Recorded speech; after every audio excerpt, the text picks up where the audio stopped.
Hi guys, so today's tutorial is for someone who has very fair skin or happens to have actually strawberry blonde red hair. A lot of you have asked me in the comments to do a tutorial for someone with very fair skin. So I found the perfect model. Her name is Cate and she happens to have this beautiful alabaster light complexion, and she happens to also have strawberry blonde hair. She's beautiful. So I will give you a lot of tips and tricks in this tutorial on, what foundation to wear, how to do the eye makeup, how to do your brows the right way, and give you a few different lip options. And I hope that you will enjoy this tutorial. Keep on watching and let me know what you think. Alright, so I'm going to start with the first product. This is the product I created with Dr. Barbara Sturm, and it is available now exclusively at Net-a-Porter.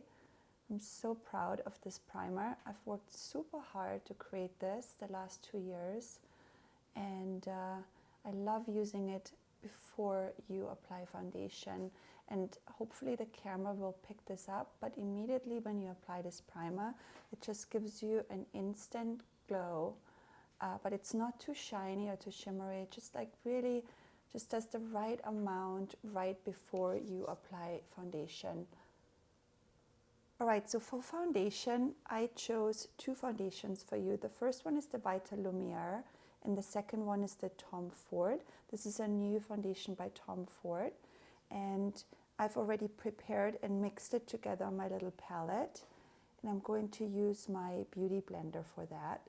And I think for pale skin just like you, it's just really important to find the right foundation. You told me earlier, right, Kate, it's really hard for you sometimes to find the right foundation. I think that sometimes there's not enough product out there on the market.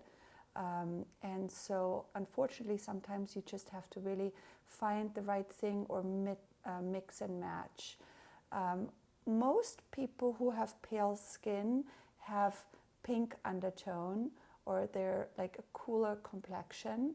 So I like to go in with the foundation and kind of warm it up a little bit and do a mixture between pink and yellow foundation just to kind of neutralize everything.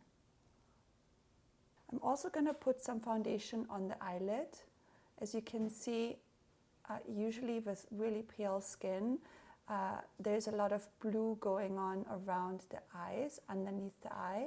So I like to first cancel it out with the foundation, and then I'm going to go in later with some pink concealer just to cancel it out. You have great eyebrows, and you just told me that you just had them done, right? A couple of days ago. Usually with people with fair skin, you have actually a really good set of eyebrows. What I notice sometimes, and I actually watched some makeup tutorials yesterday on YouTube just to see what's out there for fair skin, and I've noticed that some people, when they have fair skin, they do way too much brow, or that the brow is way too dark compared to the skin complexion, and then for me it just looks very kind of unnatural and harsh. So I think a good tip for your brows, especially if you're like a really light skinned girl, just keep them natural. I would always usually recommend to even go a shade lighter than your actual hair color. With you, I think it's really nice you kind of matched your brow with your actual hair color, but again, just like try to keep them really natural and soft, and I think that that's a really nice way to complement your skin color. I'm also going to use a little bit of that brow gel by Anastasia just to make the brows stay put.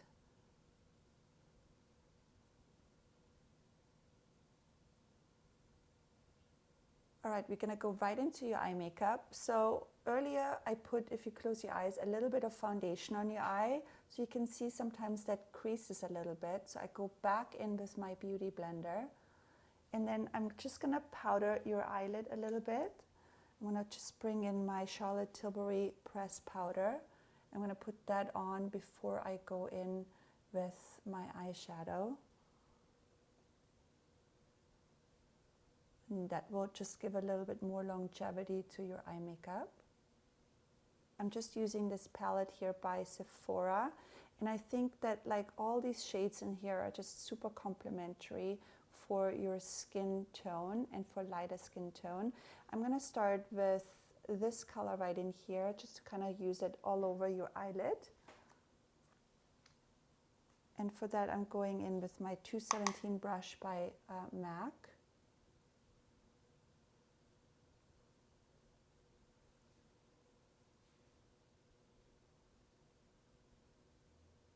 And my overall goal for your eye makeup is just, I want to just make it really soft and pretty and not too harsh. I just want to mention, if you use eyeshadows like gold or bronze, it just can very quickly look yellow or orange on your eyes, and that's just not a really good look. So just try to stay like very neutral, or cool undertones work really well for your skin color. So that's why I'm bringing in this cooler grayish color right in here, and that's just a really pretty crease color and outer corner color. We're gonna bring that into a dome brush here by Sigma, and I'm just starting on the outer corner in the crease, and I'm having a little bit of fall down with this eyeshadow, as you can see right here, but it's okay, I'm gonna clean that up afterwards. So I'm gonna just bring that in the crease ever so slightly forward, so more of the product on the outer corner, and then whatever I've left I bring inwards. I'm also going to bring it a little bit on the lash line, especially on the outer corner. Okay, I'm going to bring my clean 217 brush in, and then I'm just going to blend and make that a little bit more seamless and effortless on your eye. All right, so to clean up this little mess or boo-boo I'm using these Neutrogena oil-free makeup wipes. And I'm just gonna go right in there and open up that under eye area up one more time. And then you probably have to go in with a little bit more foundation. I'm actually gonna go in and just add a little bit more of that foundation from earlier on a dome brush. And we'll just bring that same color we used all over the eyelid earlier on the lower lashes.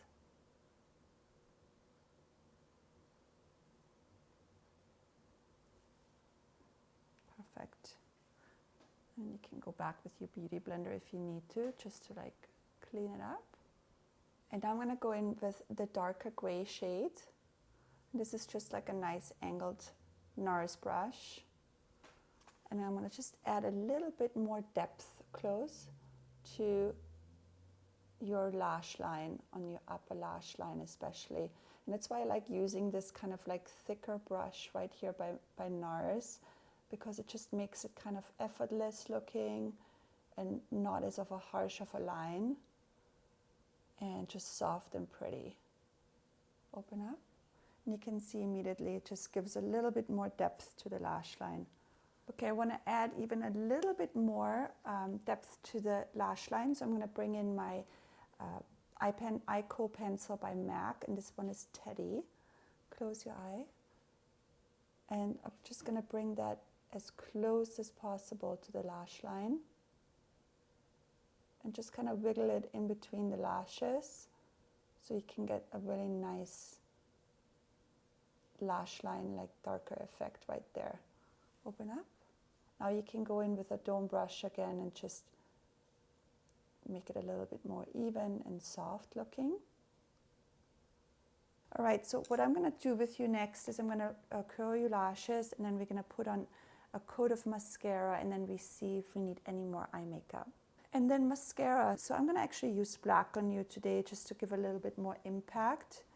And I think it's really important, again, that you go as close as possible to the root of the lash, because we want to really give some depth to the eyelashes. So you can either do that with directly out of the bullet I'm doing right now, or you could use a brush. I like this fan brush here by MAC, and that way you can just go, if you look to your nose, you can get really, really deep to the root of the lashes and just paint them on this way. Another thing you could do, especially you have really fair lashes, Kate, is you could also tint your lashes. Have you ever done that before? Yes. Yes, I have. You have? Yeah. And do you like the way how that looks? I do like it. I think I find it easier just to use mascara with the tinting. Sometimes it sort of bleeds and sometimes it gets into your eye. Right, yeah. Now I like to do the concealer part. Now, I don't know if the camera can pick up, but you definitely have a little bit of, not darkness, but it's just because of your skin color is so fair, you tend to be a little bit more blue underneath your eye. So I like to cancel that out, and I like to use a little bit of pink, and I'm using this Stila palette right here. I'm just gonna bring a little bit of that pink concealer on the, just on the area where I feel like it's a little bit blue. And I'm just gonna use this Real Technique synthetic brush. Just buff it in. I really like this Naked Skin Urban Decay concealer. It reminds me very much of the NARS I really love. So I'm just gonna bring that on the, just also, it also will highlight a little bit. And just clean everything up what we just kind of like did underneath her eyes. If there's any kind of fallout or anything, it will immediately make it look perfect. I'm gonna go in with my beauty blender. Now sometimes with the beauty blender I can't really go all the way inside the edges. So for that I like to go in with a thinner brush, something like that. And just kind of like even it out that way.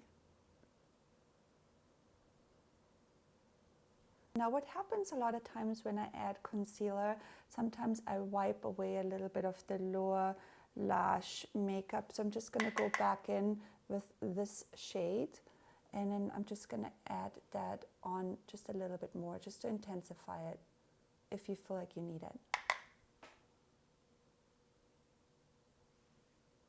Next step would be powder. I like using for under the eyes, I use this Laura Mercier Secret Brightening Powder. This is just in a different container because I use that on set. And I like using it on a fluffy dome brush. And this really sets the concealer really nicely. And it's so finely milled that this powder just doesn't look very powdery. It just kind of does its job. It just, you know, makes the concealer stay put, but it doesn't make it look powdery. And then I like to go in with my Charlotte Tilbury pressed powder in number 1. And I'm just gonna powder a little bit more in the chin area, on the nose. Right in here, usually you will need a little powder. And that's about it. Okay, so now we're gonna talk about bronzer. Now, I think that's where a lot of people make mistakes with finding the right bronzer. Now, you have to understand, again, we talk about cool undertones. Usually there's a lot of pink in the skin and you're very fair. So if you would choose a bronzer like this one as an example by MAC, which is a beautiful bronzer, but this is just the wrong shade for you.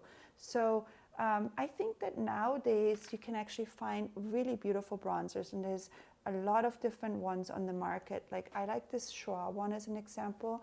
This is just really nice. It has a really light and cool undertone, so this would work really well on you.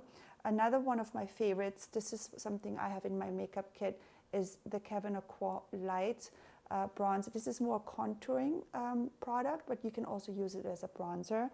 The one I'm using on you today, this is a brand new product by Hoola. Hoola is one of my favorite bronzers, and now they came out with a light version. And I think that this is just a really nice bronzer for you. So I'm just gonna use a nice fluffy brush.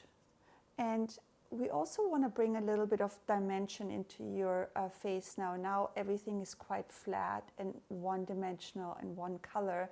So that's why I like going in with a light bronzer, just to add a little bit of dimension and to warm up your skin tone. And this just has to be done in very soft, very gentle, round strokes. Don't do anything harsh, and start with very little product, and always first kind of dust it off on your own hand and just do it very lightly, because it's so easy to add more, but it's harder to like take off the makeup. Now I like to go around the hairline just to bring a little bit of dimension and color right on your forehead. And then if you look over here, we do the same thing here. We'll just bring it into the temple and start on the outer corner in the hairline, and then go inwards in round motions, very, very lightly. For blush, I chose this NARS blush here called Sex Appeal. This is one of my staples. I use this a lot for someone like Amanda Seyfried as an example. Blush can be very tricky, because I think if you use the wrong shade, if it's too dark, it can look ruddy very quickly and just clownish. So just keep it really light and, you know, just really soft and gentle again, nothing too harsh. So I just added the blush, and I feel like it could use a little bit more. It's very soft on you. So I'm just going to bring in one more product here by Lorac. This one is called Exposed, and it has quite a lot of shimmer in it. So again, super, super light. Like, I'm going to just first dust it off on my own hand and just bring it in just ever so slightly over the other blush we just applied, just to add a little bit more sheen and shimmer and a little bit more color. I'm also going to add a bit of highlighter using this Marc Jacobs highlighter. I really love this shade for you. I'm going to use my MAC brush 130 and just use that on top of the cheekbone, just to add a little bit of highlight. So for your lips, this is our last step. I mean, I really feel like you could do either way. I pulled two shades here. These are just some new Chanel lip crayons. Like, this is a beautiful shade for you. I think it would go really well during the day. It's just a very pretty, like, rosy, peachy shade. Same thing with this, or you could mix those two colors together. This is a nice nude with a little bit of peach undertone. This shade would be fantastic, or the two of them together would be really great to mix them. The one I chose today is actually something a little bit more unexpected. It's more of a raspberry shade, this one. And I think this would be nice for during the day if you just apply it really lightly, or for evening if you want a little bit more of a wow effect. But I'm just going to apply this directly out of the bullet. You can do this with the lip liner or without. I'm just going to use a little bit of a lip liner because I like a lip liner because it shapes close your lip. Just gives a little bit more shape to the lip. Just to make it a little bit more softer on the edges, I'm going to go in with my Beauty Blender. And you could also then afterwards use a little bit of a powder around the edges, so it stays put. And this is it. Maybe a little bit of Fix Plus at the end. I'm using my MAC Fix Plus spray. And this will just kind of like set the makeup, bring out the highlighter more I applied earlier. Then we're going to have to just let this dry for a second. Then I like to go in with my Beauty Blender again and just kind of like, and this is it, okay? This is your finished look. Can't wait for you to see it.